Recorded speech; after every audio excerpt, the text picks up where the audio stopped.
Hey guys, आप सभी का स्वागत है एजी मोशन डिज़ाइन हिंदी में। और आज की इस वीडियो में हम क्रिएट करने जा रहे हैं एक काइनेटिक टाइपोग्राफिक एनिमेशन, वो भी आफ्टर इफेक्ट्स में बिना किसी प्लगइन का इस्तेमाल किए।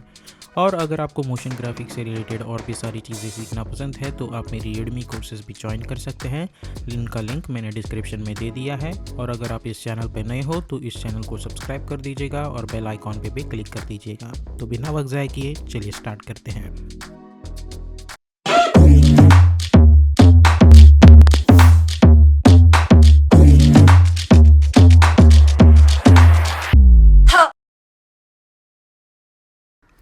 तो अभी हम आ चुके हैं एडोबी आफ्टर इफेक्ट्स में। सबसे पहले हम एक नया कंपोजिशन क्रिएट करेंगे जिसे हम हमेशा की तरह मेन एनिमेशन ये नाम दे देंगे। विड्थ हम रखेंगे 1920, हाइट 180, फ्रेम रेट हम रखेंगे around 1.30 second and background colour हम रखेंगे वाइट और ओके पे क्लिक कर देंगे। उसके बाद choose grid and guide and choose title save action. उसके बाद हम फिर से एक नया कंपोजिशन क्रिएट करेंगे जिसकी विड्थ में रखूँगा 1080 और हाइट में रखूँगा 100 एंड हिट ओके। तो हमें इस तरीके का कॉम्प मिल रहा है। अब मुझे इसकी हाइट फिर से बढ़ानी है तो मैं कंट्रोल के प्रेस करूँगा ताकि इसकी प्रोजेक्ट सेटिंग्स ओपन हो जाए। और मैं हाइट चूज़ करूँगा 150 और इस जो कंपोजिशन है उसे मैं नाम दे दूँगा स्ट्रिप और ओके पे क्लिक कर दूँगा। उसके बाद मैं प्रेस करूँगा control Y to create one solid background और यहाँ पे मैं चूज़ करूँगा वाइट कलर। ओके, उसके बाद हम अपना टेक्स्ट टूल सिलेक्ट करेंगे और आप कोई भी फ़ॉन्ट चूज़ कर सकते हैं। मैं यहाँ पे ऑसवर्ल्ड फ़ॉन्ट चूज़ कर रहा हूँ और ब्लैक कलर चूज़ कर रहा हूँ और मैं सेमी बोल्ड वर्जन चूज़ करके यहाँ पे मैं अपना टेक्स्ट टाइप करूँगा। मैं टाइप कर रहा हूँ टाइपोग्राफी। आप कोई भी टेक्स्ट टाइप कर सकते हैं। इस टेक्स्ट को मैं सिलेक्ट करके इसकी जो फ़ॉन्ट साइज़ है वो मैं अच्छी तरीके से बढ़ा देता हूँ। उसके बाद कंट्रोल अल्ट होम ताकि एंकर पॉइंट सेंटर में आ जाए। अलाइन टैब में जाके align horizontally and align it vertically. Okay, तो ये तो हो गया फर्स्ट। नाउ हम इसे सिलेक्ट करेंगे और P फॉर पोजीशन है, मैं की फ्रेम क्रिएट करेंगे इसके ऊपर और मैं जाऊंगा अराउंड 2 सेकंड पे और मैं अपना सिलेक्शन टूल की मदद से शिफ्ट होल्ड करके इसे यहाँ से यहाँ तक कंपोजिशन के आउटसाइड में लेके आऊँगा। अब इन की फ्रेम्स को हम सिलेक्ट करेंगे और F9 पे हम क्लिक करेंगे। उसके बाद हम जाएंगे ग्राफ एडिटर में, right click and make sure that you are in edit speed graph. इस ग्राफ को सिलेक्ट कर दीजिएगा और शिफ्ट होल्ड करके इसे यहाँ पे लेके आओ और इसे यहाँ पे लेके आओ। ओके, तो हमें कुछ इस तरीके की एनिमेशन दिख रही होगी। उसके बाद मैं 2.15 फ्रेम्स पे गैप ले लूँगा या फिर N प्रेस करेंगे हम लोग। उसके बाद हम जाएंगे स्टार्ट में, इस टेक्स्ट को हम सिलेक्ट करेंगे और कंट्रोल डी करके डुप्लीकेट कर देंगे और इसकी जो की फ्रेम्स है वो मैं हटा देता हूँ और हम यू प्रेस करेंगे ताकि सभी की फ्रेम्स रिवील हो जाए।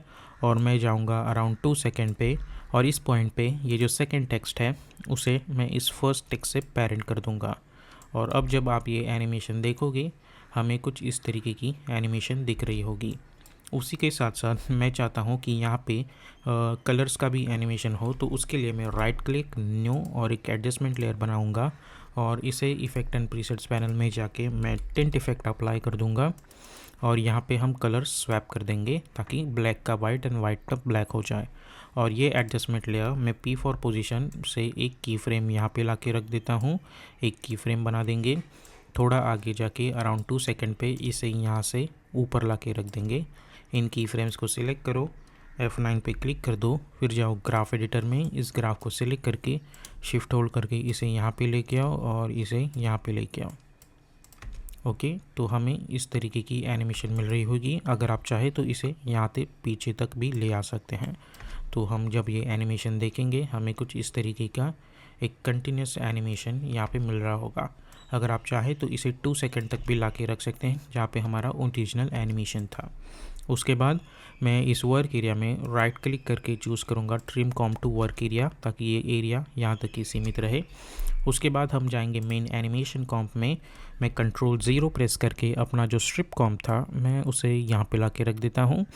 उसके बाद अपने पेन बिहाइंड टूल की मदद से कंट्रोल होल्ड करके मैं इसे एंकर पॉइंट नीचे ला के रख दूँगा और make sure to click on this icon. अगर आप इस आइकॉन पे क्लिक करते हैं तो आप यहाँ दे सकते हैं हमें यहाँ पे भी ऐसी चीज़ मिल रही है।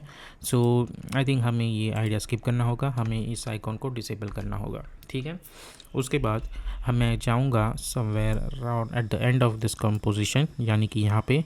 अब इस कॉम को सिलेक्ट करके right click and choose time enable remapping तो एक की फ्रेम यहाँ पे मिल जाएगी। उसके पहले मैं की फ्रेम बना दूंगा और ये लास्ट की फ्रेम हम डिलीट कर देंगे। उसके बाद alt click on the stop watch और अप्लाई लूप आउट एक्सप्रेशन, यानी ये वाला।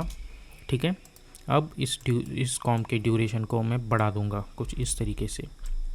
ओके, तो अब जब मैं एनिमेशन देखता हूँ तो मुझे कुछ इस तरीके का कंटिन्यूस एनिमेशन मिल रहा होगा।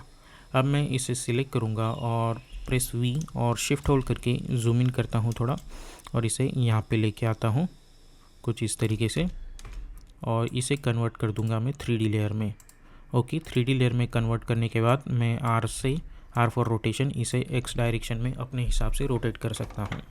अब हम जाएंगे 3D व्यू में और हम चूज़ करेंगे लेफ़्ट व्यू, ताकि हमें यहाँ से ये चीज़ मिल जाए।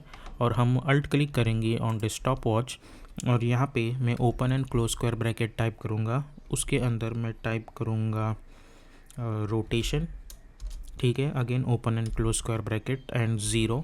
इसका मतलब है कि ये रोटेशन वैल्यू, ठीक है।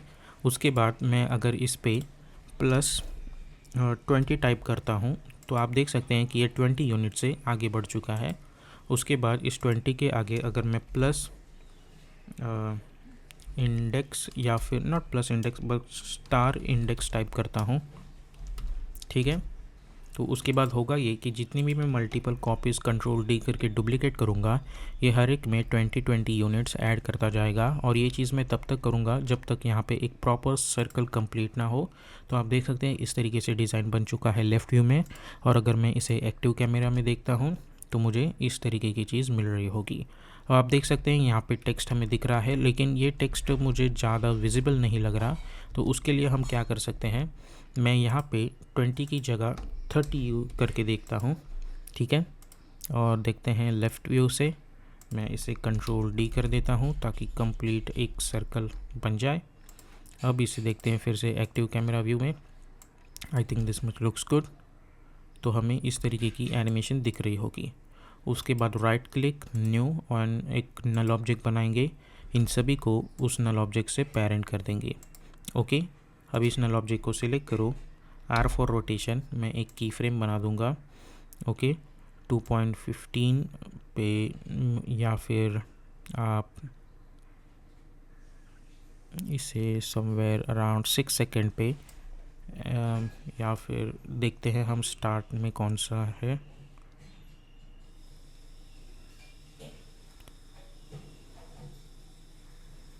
या ये एनिमेशन अराउंड 7 सेकेंड तक लूप में रहेगा। तो मैं एन प्रेस करता हूँ 7 सेकेंड पे, क्योंकि हमने 2.15 पे अपना एनिमेशन लूप में बनाया है। तो ये एनिमेशन भी 7 सेकेंड तक 2.5 + 2.5 + 2.5, तो ये 7 सेकेंड तक हमारा एनिमेशन लूप में चलेगा। चाहे तो आप कैलकुलेटर से ओपन करके हम एक बार क्रॉस चेक कर लेते हैं। 2.5 प्लस नॉट 2.5 एक्चुअली 2.15 है ये। या फिर हमें कैलकुलेशन करने की भी ज़रूरत नहीं है, बिकॉज़ ये कोई प्रॉपर यूनिट्स नहीं है यहाँ पे, ठीक है। तो हम अपने अंदाजे से भी कर सकते हैं। आप ये भी देख सकते हैं कि ये इनिशियल फ्रेम और ये 7 सेकेंड पे जो फ्रेम आ रही है वो एक जैसे है, यानी कि ये यहाँ पे लूप में चलेगा, ठीक है। तो उसी के हिसाब से हम इसे सिलेक्ट करेंगे इस नल ऑब्जेक्ट को और इसे कन्वर्ट कर देंगे 3D लेयर में। और हम देखेंगे कि एक्स एक्सिस पे हम इसे इस तरीके से रोटेट कर सकते हैं। तो मैं एक की फ्रेम बनाऊंगा यहाँ पे, मैं 7 सेकेंड पे इसे 1 कंप्लीट रोटेशन दे दूंगा and alt click on the stop watch and type loop out expression over there like this. तो उससे ये कंप्लीट हो जाएगा। ओके, उसके बाद ये सब जो स्ट्रिप्स है वो एक के बाद एक एनिमेट हो जानी चाहिए। तो मैं चाहता हूँ कि 5 फ्रेम्स का डिस्टेंस रहे सभी पे। इन सभी को सिलेक्ट करो, अल्ट क्लोज स्क्वायर ब्रैकेट और इसे इस तरीके से लेके आऊँ। उसके बाद राइट क्लिक, की frame assistance, sequence layers, hit okay, ताकि ये एक के बाद एक ऐसे एडजस्ट हो जाए। और इनकी ड्यूरेशन जो है वो मैं यहाँ तक बढ़ा देता हूँ। जूम इन करके मैं जाऊँगा स्टार्ट में और इसे मैं यहाँ पे लेके आऊँगा। ओके, कुछ इस तरीके से।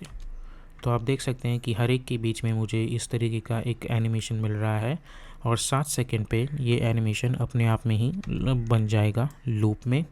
अगर नहीं तो आप इसे अपने हिसाब से जहाँ पे भी इसे लूप में एडजस्ट कर रहे हैं वहाँ पे आप देखिएगा कि ये कौन से पोर्शन में प्रॉपरली लूप में चलेगा। ठीक है, मुझे लगता है अब ये चले देखते हैं कि ये जो ब्लैक कलर का पोर्शन है यहाँ पे है। सो कंट्रोल आर प्रेस करके मैं एक इस तरीके का ग्रिड ला के रख देता हूँ और मैं देखूँगा कि ये ग्रिड इस पॉइंट पे अपने इनिशियल फ्रेम पे मैच हो रही है, तो मैं यहाँ पे एन प्रेस कर देता हूँ।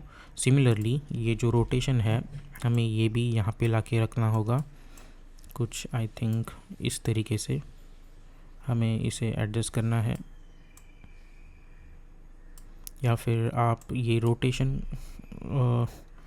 आई थिंक ये एनिमेशन लूप में नहीं होगा, तो हम इसे लूप में ना करें तो ही बेहतर है, बिकॉज़ हमने की फ्रेम्स प्रॉपरली नहीं ली है। ठीक है, तो कोई बात नहीं, ये एनिमेशन लूप में नहीं है, लेकिन अभी हम आगे जो करने वाले हैं वो इसे एक बहुत ही 3D लेयर वाला लुक दे देगा। तो चलिए हम वो देखते हैं। सबसे पहले सभी को हम सिलेक्ट करेंगे और कंट्रोल शिफ्ट सी करके मैं इसे नाम दे दूँगा टेक्स्ट एनिमेशन, और इस को 3D में कन्वर्ट करेंगे और इस आइकॉन पे भी क्लिक करेंगे। और अब हम इसे सिलेक्ट करके आर फॉर रोटेशन, और इसे हम इस तरीके से रोटेट कर सकते हैं और इसे इस तरीके से भी रोटेट किया जा सकता है। तो आप देख सकते हैं हमें इस तरीके की एनिमेशन मिल रही है। मैं इसे यहाँ पे ला के रख देता हूँ। अब कंट्रोल डी टू डुप्लिकेट, इसे आर फॉर रोटेशन, मैं इसे इस तरीके से रोटेट करूँगा और इसे इस तरीके से एस फॉर स्केलिंग, और इसे एडजस्ट कर दो और इसे यहाँ पे ला के रख दो। कंट्रोल डी टू डुप्लिकेट, इसे यहाँ पे ला के रख दो, एस फॉर स्केलिंग, इसकी स्केल एडजस्ट करो, आर फॉर रोटेशन, इसे इस तरीके से रोटेट करो और इसे इस तरीके से रोटेट करो। कंट्रोल डी टू डुप्लिकेट, इसे यहाँ पे ला के रख दो, एस फॉर स्केलिंग, इसकी स्केल एडजस्ट यहाँ पे कर दो, आर फॉर रोटेशन, और उसकी स्केल ऐसे एडजस्ट कर दो यहाँ पे। Okay, again control D to duplicate, इसे यहाँ पे एडजस्ट कर देता हूँ मैं, आर फॉर रोटेशन, हम इसकी रोटेशन ऐसे एडजस्ट कर सकते हैं। ओके, इस तरीके से। अब यहाँ पे हम इसे अल्टरनेटली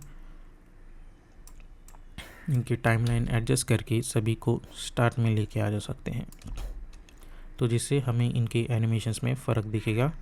उसके बाद अगर आप चाहें, अगर वर्क हो रहा है तो इन सभी पे एक व्हीकल पोजीशन इफ़ेक्ट अप्लाई करके देखिए, अगर हो जाए तो ठीक है, तो ये भी हमें चीज़ यहाँ पे देखने को मिल जाएगी। और इसे हम रखेंगे फुल रेजोल्यूशन में और कंट्रोल वाई प्रेस करके हम चेकआउट करेंगे हल्का सा ग्रीश कलर और उसे नीचे ला के रख देंगे।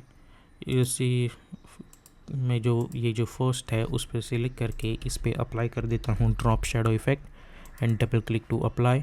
Increase the distance to somewhere around 150, softness to 200, opacity to 20।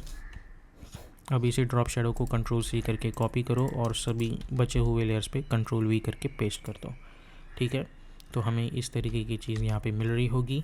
अब आप इसके अंदर जाके इस स्ट्रिप में हम एक चीज़ यहाँ पे कर सकते हैं कि ये जो वाइट कलर की लेयर है, हम इफ़ेक्ट एंड प्रीसेट्स पैनल में जाके यहाँ पे हम ग्रेडियंट रैंप इफ़ेक्ट अप्लाई कर सकते हैं। ठीक है, और इस कलर को स्वैप कर देंगे और ये जो ब्लैक कलर है वहाँ पे हम हल्का सा ग्रेश कलर अप्लाई कर देंगे। और यहाँ पे अगर आप देखोगे तो हमें इन एनिमेशंस में हल्का सा ये ग्रेडियंट भी यहाँ पे मिल जाएगा, जिसकी मदद से इसका जो स्ट्रक्चर है वो प्रॉपर हमें दिख जाएगा। ठीक है, तो इस तरीके से हम काइनेटिक टाइपोग्राफी आफ्टर इफेक्ट्स के अंदर बना सकते हैं।